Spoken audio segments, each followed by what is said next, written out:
Hey, everybody, and welcome back to another episode of the DLF Trade Show. Wait, or do I do this one here? DLF Trade Show. I do too many shows. I am your host at Russ Fisher at Dynasty Outhouse. We are off to a great start. See, this is what happens when you go on vacation, Addison. Co-host Addison Hayes at AmazeHayes_. We are here to take you on a 360 trip of a player value. Same position, other position, horrible trades. My favorite part of the show has easily become the horrible trades because they are. Sorry if you're listening, but I don't care. You made a bad trade. It's just the way it is. You're going to have to learn to live with that. Today is a good day because we are talking about J.K. Dobbins. Now, I need to be honest. J.K. Dobbins came into the league as my favorite running back of that class.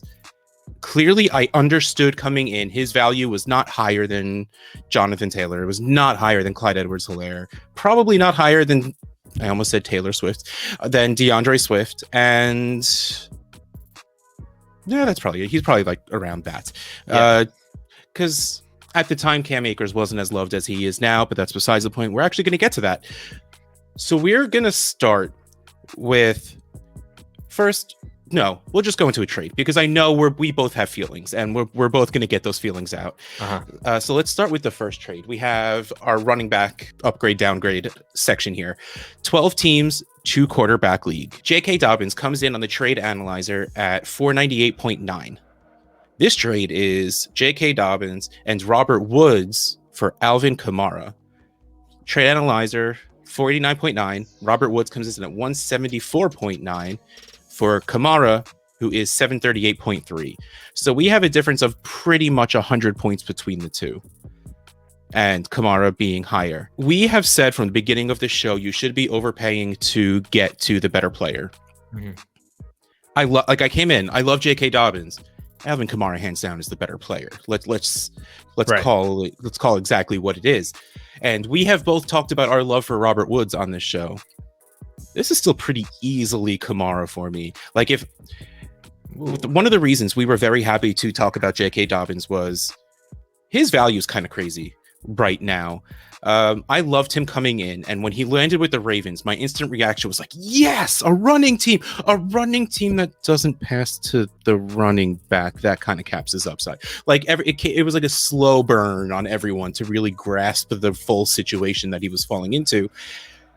But his value hasn't really reflected that, even a season in. This trade kind of shows that, I think.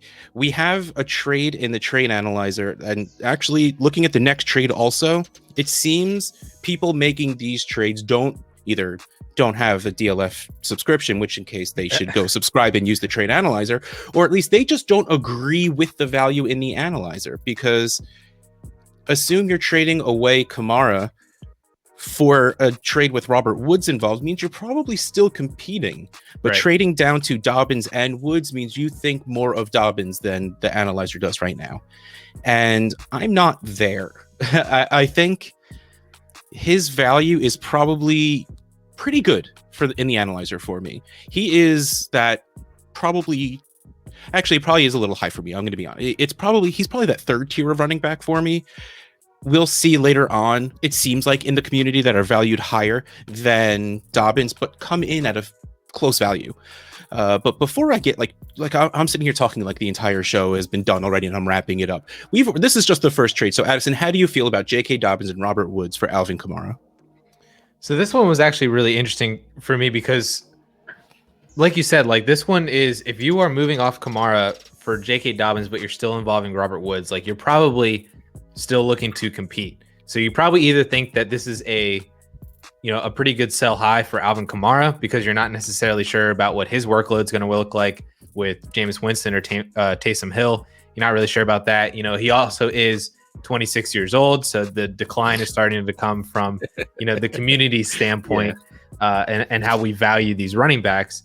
So you're moving off of Kamara to J.K. Dobbins, and a player and an asset who most people would probably agree is, ascending, whereas Kamara is descending. You add in Robert Woods, who you and I both, absolutely love, and we both think could be a back-end wide receiver one in 2021 and maybe 2022 with Matthew Stafford. So, that certainly is interesting here. And I mean, you said it was Kamara pretty easily for you. I don't think it was easy for me. Like I'm kind of on the fence here in terms of, do I want one piece in Alvin Kamara, who I'm not necessarily sure on what his workload is going to be. I don't think it's going to be the absolutely insane Alvin Kamara that we've known for the past 4 years. I don't know if the touchdown efficiency is still going to be there because the Saints might not be as good of a team as they were. So I'm not really sure if he is going to be a massive touchdown producer, on top of the fact that regression is going to come for him. Like, he had 16 rushing touchdowns last year, which is really high. So that could drop down, another 6 or 7 and be at 9 or 10. Still great, but not RB1 Alvin Kamara last year great. So I feel like I would probably take the J.K. Dobbins side here if I was a team that still needed to have good running backs, and wanted to kind of drop down a little bit from Kamara to J.K. Dobbins, but you wanted to add sneaky wide receiver 1 production at your wide receiver position, and then you kind of get 2 starting spots for that 1 out of Alvin Kamara, and that's probably going to net you positive points throughout the 2021 season. If Kamara is averaging 20 points per game, Dobbins gets you 14, Woods gets you 14. That's plus 8 points per week that you're getting out of this trade. So I think I'm on the Dobbins Woods side, but it's very, very close, and I kind of like this from both standpoints. Yeah. My fear for Dobbins, and I guess I'll get this out of the way now because then we don't have to keep saying it over and over again later, is they scored a lot of rushing touchdowns last year. The Ravens, I should say. Yeah. And Ingram's gone. So are we thinking Dobbins is scoring like 20 touchdowns? Because that's like between Ingram and Dobbins. I'm completely making that number up, but I feel like that's close, right? Like, they both had close to double digits, if not double digit touchdowns, I think, rushing alone. So I don't know. Plus, the Ravens always looking to add RB depth, and they use the RB depth they have. So while I think Dobbins is easily the best running back on the team, I don't know how much that means. Kamara is the best running back on his team. That means something in that team. But also, his skill set even just on the team that he is on will make him last longer in the league.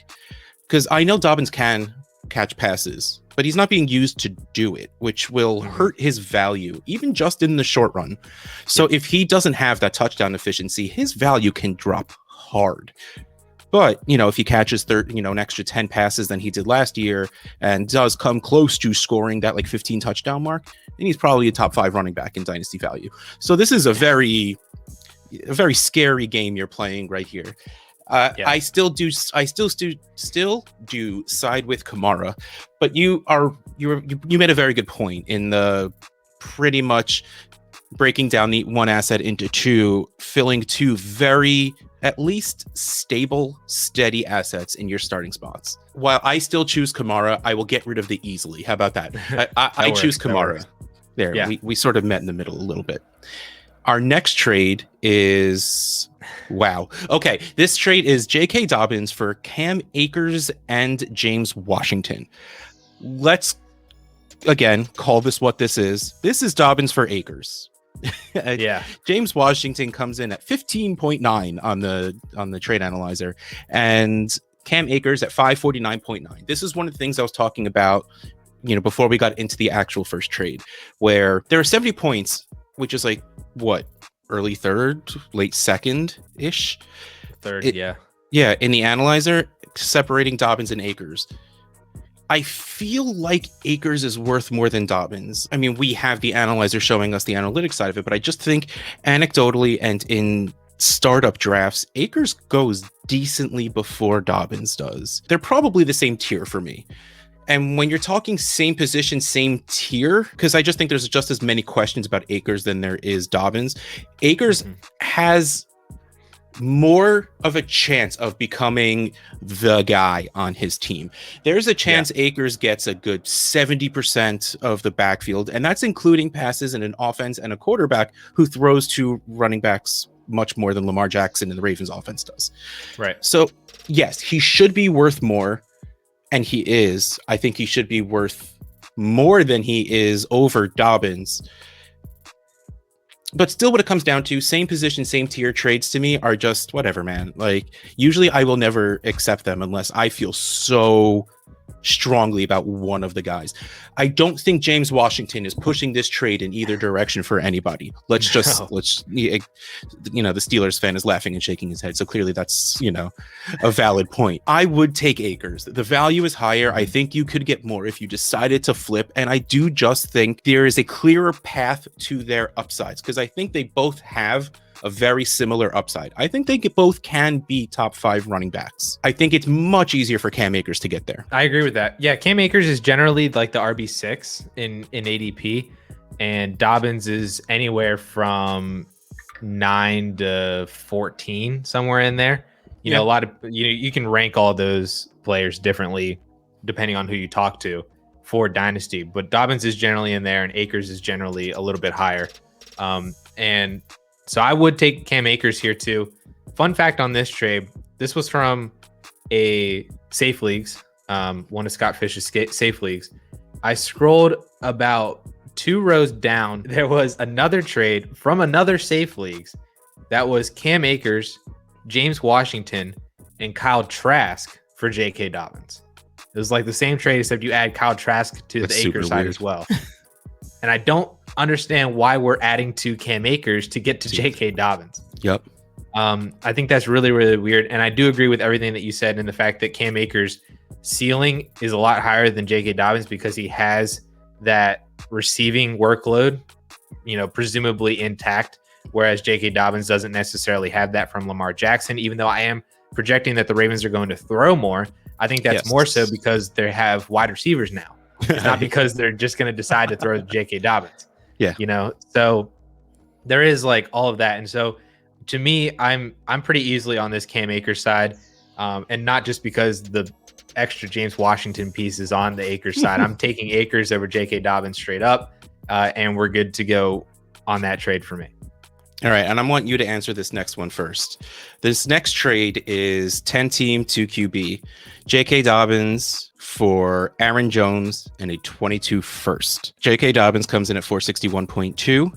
Aaron Jones 413.1. That 22 first at 253.3. So after the package adjustment, we get 644.2 to 461.2.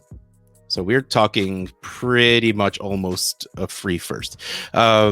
What do you feel about Dobbins for Aaron Jones in a first? I am taking the Aaron Jones side. Yeah. I'm pretty in agreement with the analyzer here. All right, yeah, okay. The reason I wanted you to go first, what do you think of the value of Dobbins for Aaron Jones just straight up? I think it's a lot closer than people think. I do agree with the analyzer here that they're only separated by about 50 points. Which is next to nothing. So I do agree that right now, like Aaron Jones's production, with or without Aaron Rodgers, I think will either match or be better than J.K. Dobbins. Mm-hmm. Like Aaron Jones has legit top 5 fantasy upside this year, next year. I don't know where Aaron Rodgers fits in with that, but definitely with Aaron Rodgers. Like him and Derrick Henry are the only 2 running backs over the past 2 years to each finish inside the top 5. Like they both did it in 2019 and 2020.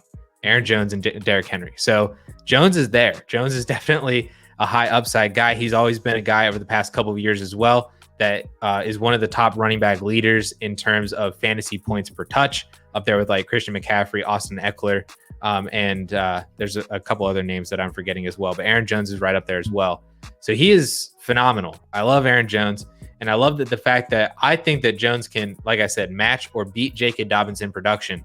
But then you also add on the first. Mm-hmm. So while you are getting the production now and you can, work towards competing if that's the direction that you're heading, you still get the first to help you down the road, or play around with that additional first round pick. Like the first, it's just entirely because of the first. Like if this was like, a third round pick, I'd be like, eh.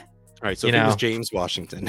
If it was James Washington, that's a whole different story. But it's Aaron Jones and a first. Yep. It makes all the difference for me, and that's why I'm taking that side over J.K. Dobbins. Yeah, this is a little silly to me. It's easily Aaron Jones and the pick. The reason I wanted you to go first is because my side is super short. I like Aaron Jones more than J.K. Dobbins. I mean, The only difference He's between 26 years old, is the 4 years. That's what I was going to say. The only difference is that 4 years. I don't care about him being 26. He's really good, and he also didn't walk into the league getting a full workload.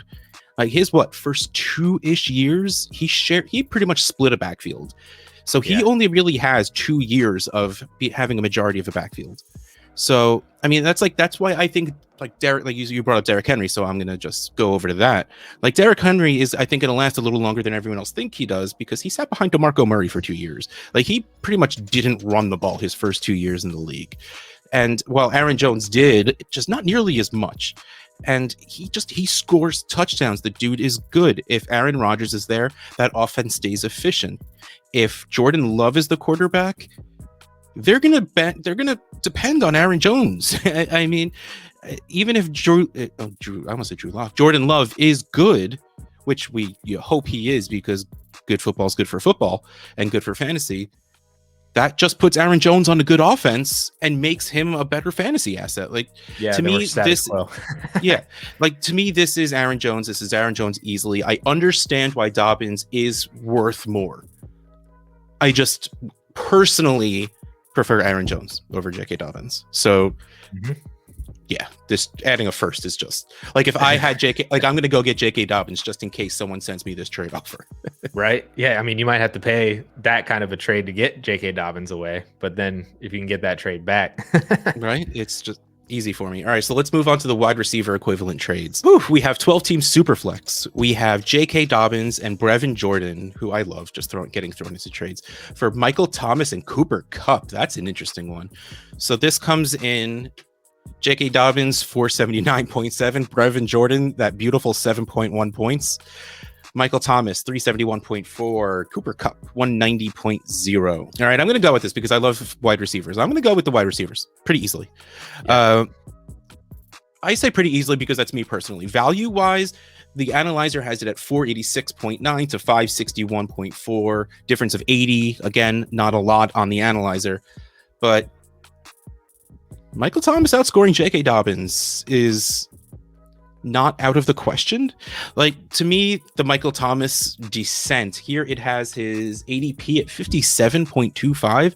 It says their ADP on the trade analyzer, and I've been acting like I don't know what their ADP is. I think you will get production out of the wide receivers equal to J.K. Dobbins or close to, at least out of Michael Thomas. And Cooper Kupp, while I'm worried about him in the new Matt Stafford offense, I'm not that worried about him.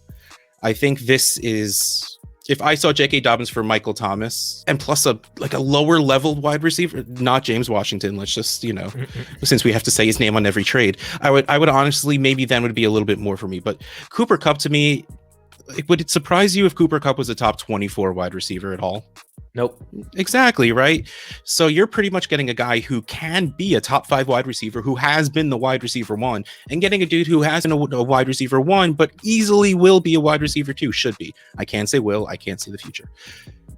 On the other side, we've talked about Dobbins enough, but I really honestly do love getting Brevin Jordan. That is a really tough thing to say. Thrown in on every trade.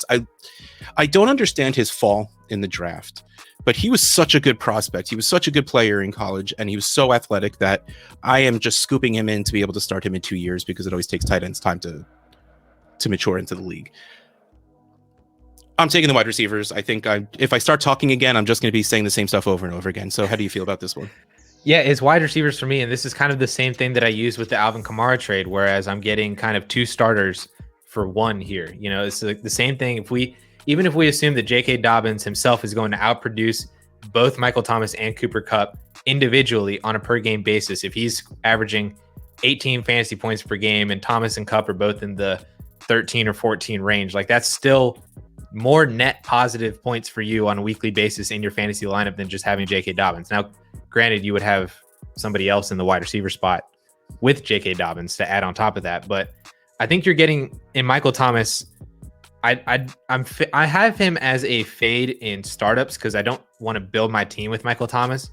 But if you're in the direction where you can trade for him, I'm absolutely on board with that because I do think that he has, quality production still for the next couple of years with Jameis Winston or with Taysom Hill. I don't really think it matters.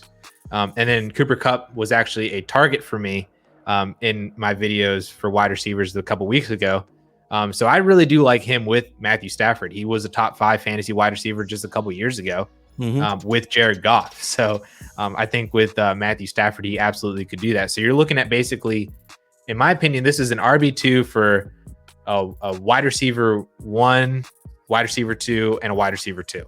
Yeah. So to me, that's pretty easy. And I'm going to take that. And worst case scenario, I think you just take that. You take the value of getting Thomas and Cooper Kupp and then trade Thomas for another running back if you wanted to.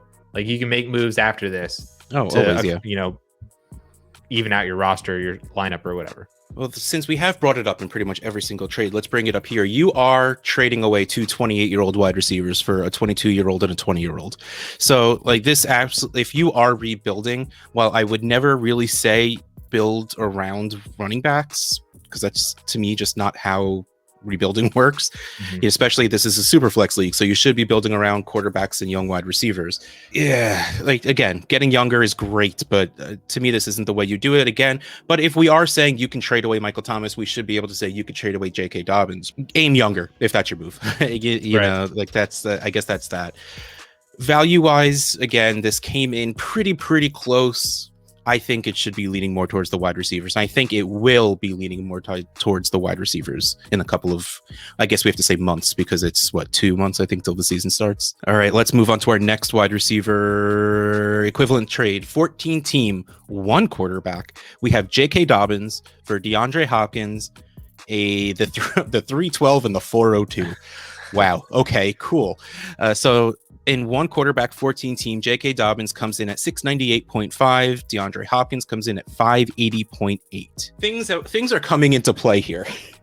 In a 14 team league, it makes me side more with a running back because there are less good starting running backs than there are good starting wide receivers. And while I love DeAndre Hopkins, hashtag T Clem's a big wide receiver, I think we're throwing the picks out the window. Let's just call it what in a 14-team league, a late 3rd and an early 4th, whatever. Yeah.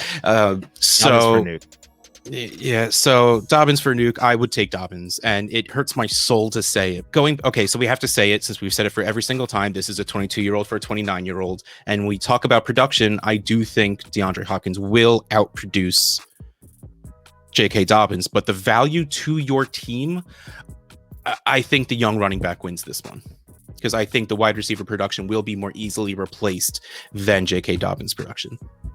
Yeah. And I mean, and again, it's like, I think no matter where you look at it, if you're competing, I would take J.K. Dobbins. If you're rebuilding, I would take J.K. Dobbins. Yeah. You know, if a 14-team league, like you said, I'm valuing the running back more over the wide receiver in a 14-team league. The only thing that I would say kind of with this is we've done 2 trades now, and these are the only 2 wide receiver trades that I pulled, but it was basically J.K. Dobbins for 28-plus-year-old wide receivers. That's very true. Yeah. If you are interested in kind of the wide receivers around J.K. Dobbins who are more in the sub 25 age range, well, first of all, Calvin Ridley is like right there. He's 26, but then you got guys like CeeDee Lamb is just a couple picks ahead of him in ADP. Jamar Chase is a couple picks below him in ADP. You guys like Terry McLaurin. I saw a couple of Terry McLaurin trades in the DLF Trade Finder as well pretty recently. There were ones where it was like it was Dobbins and a wide receiver for McLaurin and a running back, kind of like swap trades. Evens out a little too easily. Yeah. So, but those are the kind of guys that you're looking at more so at wide receiver in the 25-year-old or below range, rather than going for straight older veterans who have the production still, but are probably on the descent in terms of value. Oh yeah, these guys are all already like Michael Thomas and DeAndre Hopkins and even Cooper Kupp are almost impossible to trade away at what their value should be, which is silly. I mean, it's tough on Michael Thomas because not only is he coming off of a hurt/bad season, he just hit that 28 number, in which case. So, and Cooper Kupp with the new quarterback plus again 28. And DeAndre Hopkins is 29. He might as well just be out of the league at this point. But he's still going to score you 300 freaking points. Not really 300, but still. Okay, we're going to move on to the quarterback trade because this one I know I'm going to find interesting. Never mind. Okay, so 12-team Superflex League. We have J.K. Dobbins for Zach Wilson and Ronald Jones. See, I want someone better than Zach Wilson is what it comes down to. Like, the only good thing I can say about Zach Wilson is he is going to start week 1. Yeah. I'm not really a fan of him. I'm not a fan of the player, the prospect, the landing spot, but he's going to start, and that gives him more value. I almost phrased that very wrong. It does not it increases his value when being compared to Fields and Lance. It doesn't make him more valuable than them, but knowing he will start at the beginning of the year does raise Zach Wilson's value a little bit. This is still pretty easily J.K. Dobbins for me. If you are... Okay, but let's actually reframe this in a way we were just talking about, because it seems like when you're trading away a running back, we always put in the mind of if you're rebuilding. This is what you do. If you are a Zach Wilson guy, you trade for a 21-year-old quarterback. You trade any running back away for a 21-year-old quarterback that you believe in. And I mean, Ronald Jones is probably just a throw-in at this point to even out, to give a little bit of production replacement. I'm not really a Ronald Jones guy, even though he did look kind of okay sometimes. But analyzer values 479.7 out of Dobbins, and Zach Wilson comes in at 330.3, Ronald Jones at 82.6 after the package adjustment, 384.2 to 479.7. Yeah, I still want Dobbins. Like, unless I am full on rebuild, I would just stick with Dobbins. I get getting a quarterback in a Superflex league, and I get if you're getting a quarterback in a Superflex league without giving one up, you do need to pay a little bit extra. I just wish it was a different quarterback. Yeah. So let me throw a couple more things at you. So first of all, I agree with you in the sense that unless if you are completely rebuilding, like you're like fire sailing everything, and you're just completely like you're looking at 2024 kind of rebuild. I'm taking the Zach Wilson side. Other than that, I'm taking J.K. Dobbins. Even if it's a moderate rebuild or like a reload, I'm taking J.K. Dobbins over Zach Wilson. There were a couple other quarterback trades in there that I could have picked with, and they were more 1-for-1 as well. It was J.K. Dobbins for Jalen Hurts in a Superflex. Ooh, that's a fun one. I think I would take J.K. Dobbins because I'm not sure on the longevity of Jalen Hurts. I would take Hurts just because the production this year I think is going to be insane. And yes, there's a very easy chance the team is terrible and they just use all that draft capital they just got to get a new quarterback. But I think you will find, even if you just ride it out for this year, I think you'll be able to find someone who still believes because of the points I believe he will put up. So I think you'll be able to move Hurts, even if it's just towards the end of the season and not after the season. I think you'll still be able to move him. I mean, Dobbins, I think you'll always be able to move because I think he's very good. But I love a pivot over to Jalen Hurts because if he does stay around, yeah, I think he has a very high ceiling because of that rushing and because of the strength of his arm. The other one, we don't need to get into too many specifics. Yeah, but I was interested. J.K. Dobbins for Deshaun Watson. Yeah, that's Dobbins. I can't help it. I'm doing nothing about acquiring Watson, and if I am, it's for much less than J.K. Dobbins.